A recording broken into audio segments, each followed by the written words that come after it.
இந்த பார்வதிக்கு எதுக்கு இந்த வேலைன்னு தெரியல, தொடர்ந்து இந்த வேலையை திருப்பி திருப்பி பண்ணிக்கிட்டே இருக்காங்க. அதாவது மற்றவங்க கிட்ட போயிட்டு இவங்க ஒரு கேள்வி கேட்டுட்டு அவங்களோட பாயிண்ட் ஆஃப் வியூ சொல்லுங்க, பாயிண்ட் ஆஃப் வியூ சொல்லுங்கன்னு சொல்லிட்டு எல்லாரையும் போட்டு டார்ச்சர் பண்ணிட்டு இருக்கு. நேற்று ஃபுல்லாக பார்த்தீங்கன்னா திவ்யா கிட்ட இதே மாதிரி தான் கேள்வி கேட்டு பதில் வாங்கிட்டு இருந்தது. இன்னைக்கு என்னன்னா வினோத்தை பிடிச்சி இந்த மாதிரி கேள்வி கேட்டு பதில் வாங்கிட்டு இருக்கு. ஏமா பார்வதி என்ன வேலை இதெல்லாம்? வீக்கெண்டில் விஜய் சேதுபதி கேட்க வேண்டிய வேலை, யாரு ஃபேக்கா இருக்கா யாரு ரியலா இருக்கா அப்படின்றது அவரு கேட்க வேண்டிய வேலை. என்னன்னு மேட்டர்னு தெரியல, பாதி சம்பளத்தை உங்கள்கிட்ட கொடுத்துட்டாரா? வீக் டேஸ் ஃபுல்லாக நீ கேட்டுட்டு இருக்க அப்படின்ற மாதிரி தான் இருக்கு. ஆனால் இந்த ப்ரோமோ இப்போ ரிலீஸ் பண்ணியிருக்காங்க. எனக்கு ஒரே ஒரு கேள்வி, அந்த மூணாவது ப்ரோமோ எங்கடா அந்த கிணத்தை காணுன்ற மாதிரி மூணாவது ப்ரோமோ காணுடா. ரெண்டு விட்டிங்கடா, ரெண்டு ப்ரோமோ நல்லா தானே இருந்தது.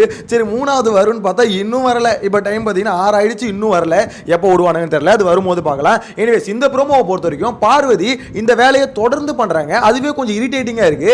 வினோத் இதுல வந்து நிறைய பாயிண்ட்ஸ் வந்து சொல்றாரு. சபரி, விக்கல்ஸ், சுபிக்ஷா, அரோரா, திவ்யா எல்லாரையும் புட்டு வைக்கிறாரு. கடைசியில் பார்வதி மூஞ்சில சாணை கழிச்சு ஊத்துன மாதிரி நீ 50-50 பாருங்க. அதுதான் ஹைலைட்டா இருந்தது. சரி என்ன மேட்டர் அப்படின்றத ரியலா பார்க்கலாம். ஆக்சுவலா சரி டீடைல்டா பார்க்கலாம். என்ன விஷயம் பார்த்தீங்கன்னா, இந்த இடத்துல கானா வினோத்துக்கிட்ட பார்வதி வந்து அவங்களோட ஒப்பீனியன் கேட்குறாங்க. அதாவது உன்னோட ஒப்பீனியன் சொல்லு, இந்த வீட்டுக்குள்ள யாரு வந்து ரியலா இருக்கா யாரு வந்து ஃபேக்கா இருக்கா கரெக்டாக சொல்லு பார்க்கலாம் அப்படின்ற மாதிரி கேட்குறாங்க.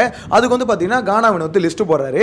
அதில் முதல்ல எங்க இருந்து ஆரம்பிக்கிறாருன்னு பார்த்தீங்கன்னா சபரி. அதாவது சபரி வந்து 50% ரியலா இருக்கா, 50 வந்து ஃபேக்கு தான் அப்படின்ற மாதிரி சொல்றாரு. உண்மையான கேட்டீங்கன்னா உண்மைதான். சபரி வந்து கிட்டத்தட்ட அப்படி தான் இருக்காருன்னு வச்சுக்கோங்களேன். ஏன்னா யாராலையுமே இவ்வளோ நல்லவனா இருக்க முடியாது. நான் தான் சொன்னேன், சபரி நல்லவன் தான் இல்லைன்னு சொல்ல, ஆனால் அவனுக்கு வர கோவங்கள் அவங்களுக்குள்ள இருக்க வன்பங்கள் அப்படியே மறைச்சிக்கிறான். அதனால வந்து பார்த்தீங்கன்னா 50 ரியல் 50 ஃபேக்குன்றாரு. ஓகே ஒத்துக்கலாம்னு வச்சுக்கோங்களேன். இன்னொன்று சுபிக்ஷா மற்றவங்க பேச்சு கேட்டுக்கிட்டு அடுத்து அப்படின்ற மாதிரி சொல்கிறாங்க. அது என்னமோ உண்மைதான். ஏன்னா விக்கல்ஸ் அதாவது குட்டி விக்ரம் சுபிக்ஷான்ற நேம் எடுத்துட்டு இதுக்கப்புறம் குட்டி விக்ரம் அப்படின்ற நேம் சொல்லலாம் போல இருக்கு. ஏன்னா அந்த பொண்ணு அப்படியே விக்கல்ஸ் என்ன நினைக்கிறானோ அதை அப்படியே செய்யுதுங்க.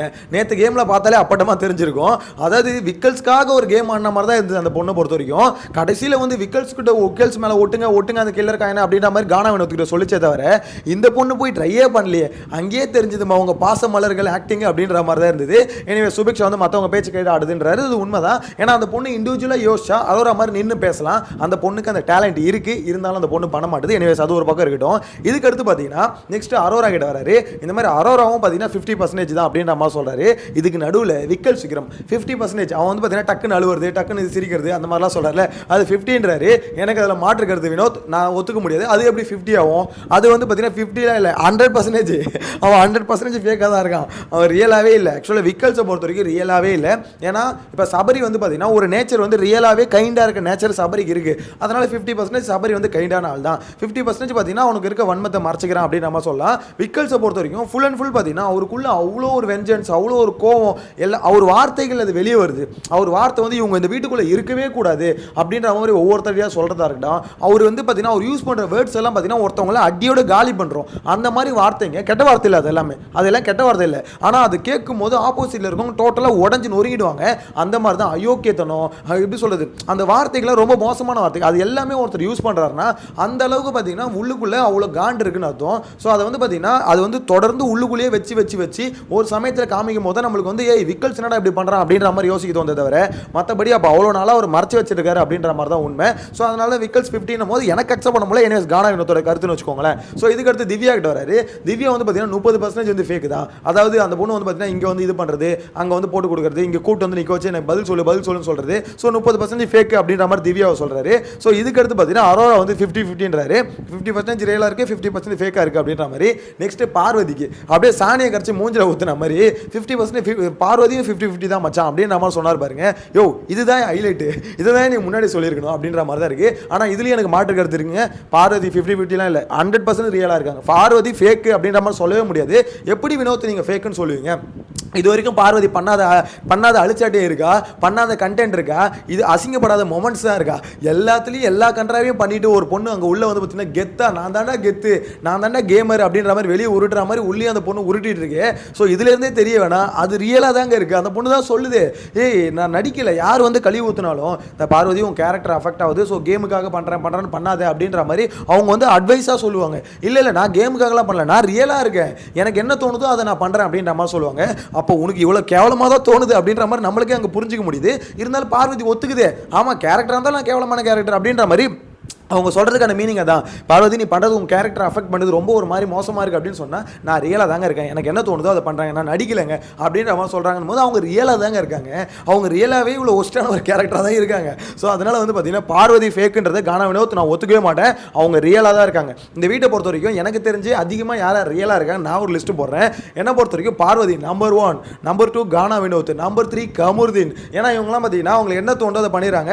ஒரு மாதிரி பார்த்தீங்கன்னா பெருசாக வந்து நடிக்கிறதுக்கு அந்த கமருதீன் அப்பப்போ ட்ரை பண்ணுவோம். அப்படி அதாவது கமருதீன் வந்து பார்த்தீங்கன்னா நல்லவனா மாறுறதுக்கு அடிக்கடி ட்ரை பண்ணி ஒரு மாதிரி அப்படியே ஒரு மாதிரி குழஞ்சு பேசுவார்ல, அதெல்லாம் ஆக்டிங் தான். ஸோ அதெல்லாம் ஃபேக் தான் வச்சுக்கோங்களேன். இதுக்கு அடுத்து பார்த்தீங்கன்னா திவ்யா. இந்த 4 பேரும் ஓரளவு கொஞ்சம் ரியலாக இருக்காங்க அப்படின்ற மாதிரி தோணும்.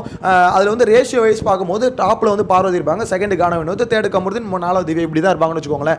ஸோ இது இவங்களாம் பார்த்தீங்கன்னா அவங்க ஒரு விஷயம் தோணுது டக்குன்னு பண்ணிடுறாங்க அப்படின்ற மாதிரி தான் இருக்குது. ஆனால் இங்கே நிறைய பேர் வந்து இந்த ஃபேக்கான ஒரு விஷயத்தை பண்ணிட்டு இருக்காங்க.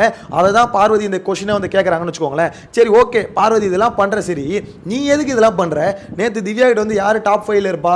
அதாவது அவங்க டிஸ்கஷன், இவங்க வந்து ஒருத்தவங்க கூட உட்காந்து டிஸ்கஷன் என்னன்னா இந்த கேம், ஏன்னா அவங்களோட பாயிண்ட் ஆஃப் வியூ எடுக்கிறாங்க பார்வதியை பொறுத்த வரைக்கும். அப்புறம் பின்னாடி போய் கமருதீன் சொல்றது அவங்ககிட்ட எப்படி சொன்னா பத்தியாடா, அவங்கள பற்றி எப்படி சொன்னா பத்தியாடா, அதாவது அவங்ககிட்ட இன்ஃபர்மேஷன் வாங்கி அந்த இன்ஃபர்மேஷன் வச்சு அவங்க மேலே கல் அடிக்கிறது. இப்போ கானா வினோத்துக்கிட்டே அதை தான் ட்ரை பண்ணிட்டு இருக்காங்க. ஆனால் கடைசியாக அந்த மனுஷன் 50% தான் பார்வதி நீயும் ரியல் 50 ஃபேக்குன்னார்ல, அதை பார்க்கும்போது ஒரு மாதிரி மூஞ்சி சுருங்கிச்சு அப்படின்னு நம்ம தான் தோணுது. இன்னொரு சைடு இந்த கமருதீன் பார்வதி 2 பேரும் ஏதோ இந்த பீச் ரெசார்ட் வியூவில் ஒரு பீச் இது சரி பீச் வியூவில் ஒரு ரெசார்ட்டை புக் பண்ணிட்டு அதோட இதில் பட்டு அங்கே வந்து உட்காந்துட்டு ஒரு மாதிரி ஹாயாக பீச்சை பார்த்துட்டு இருந்தால் எப்படி இருக்கும், அந்த மாதிரியே இருக்கிறாங்க. எனக்கு புரியலையே. ஏமா பார்வதி இது பிக் பாஸ் வீடுமா, இது ரெசார்ட்டு கிடையாது, என்னம்மா பண்ணுற நீனு அப்படின்ற மாதிரி தான் இருக்குது. அதாவது இதுங்க 2 நாளைக்கு முன்னாடி அடிச்சுக்கிட்டாலும் ரொம்ப கேவலத்தனமாக ரெண்டும் அடிச்சுக்குதுங்க. ஓகேங்களா, சண்டை போட்டால் ரொம்ப எக்ஸ்ட்ரீமுக்கு போயிடுதுங்க, இல்லை சேர்ந்தா ஒரேடே எக்ஸ்ட்ரீமுக்கு போயிடுதுங்க, ஓயோ ரூம் ஆக்கிடுதுங்க பிக் பாஸை, இல்லைனா பார்த்தீங்கன்னா ரெசார்ட்டாக மாற்றிடுதுங்க. என்னடா என்ன இலவுடா நீங்கள் ரெண்டும் அப்படின்ற மாதிரி தான் இருக்குது. உண்மையிலே சொல்கிறேன், அது எப்படி இருக்குன்னா புரிஞ்சிக்கவே முடியல. இந்த 2 பீஸையும் புரிஞ்சிக்கவே முடியல.